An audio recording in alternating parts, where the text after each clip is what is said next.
guess, what made you start off? Like, what area of film did you get started off in? And how did you progress into all these different roles? Right. Well, I started in documentary. I do narrative also. But I started with friends in college, and we saw media doing amazing and horrible things, and wanted to make films that we thought might change the world. And so I got together with a group of friends immediately out of college, and we formed a media collective, and we made films together and slideshows and radio shows and all kinds of things. They are 3-time Academy Award nominees. They're kind of terrific filmmakers, and I feel good to be part of that group.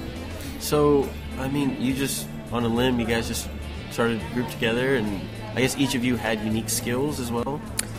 It was like a group of 7 of us who all were interested in telling stories and using media to tell those stories. So, there were some people who were stronger editors, some people who were stronger shooters. I kind of staked out a territory doing sound because it enabled me to be everywhere I wanted to be. I got to meet people, I got to see things happen, and but also was shooting the whole time too. Right.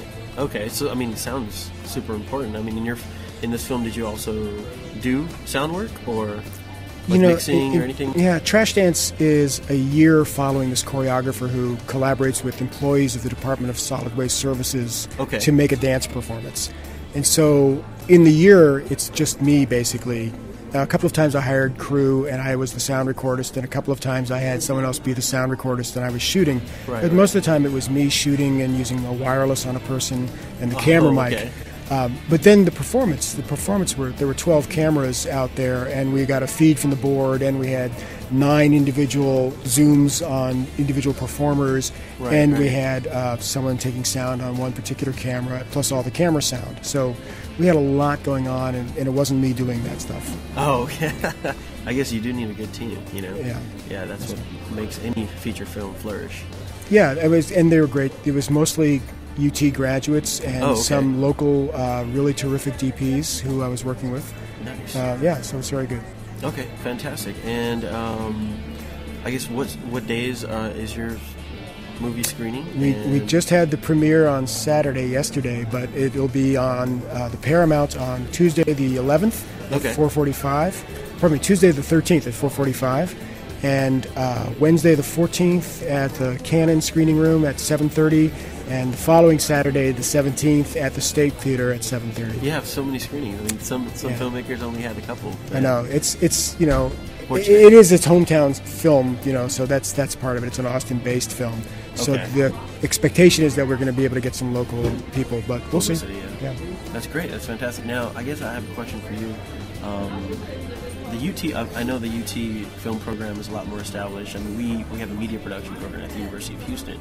Is there anything that you would like to recommend to the students going into film, going to commercials, just kind of, if they're, let's just say specifically going into becoming a director of photography? Well, there's a lot of places you can go to get more intensive training. There's graduate schools where you can study crafts, and the advantage of doing those kinds of things is that you're getting a lot of experience in a short amount of time. But with any kind of production work, I think the key is being willing to be there for the long haul. There's going to be lean periods where you're not getting paid much, and you have to decide if this is really what you want to do. And if you are able to stick it out, if you're in it for the long haul, everyone I know kind of finds their place and gets work, but you can't give up in a couple of years. Yeah.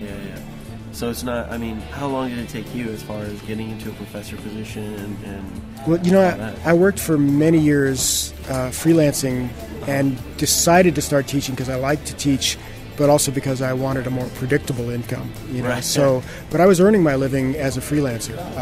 That was not a problem. It was more about having insurance, and I had children, and so that was more what it was about.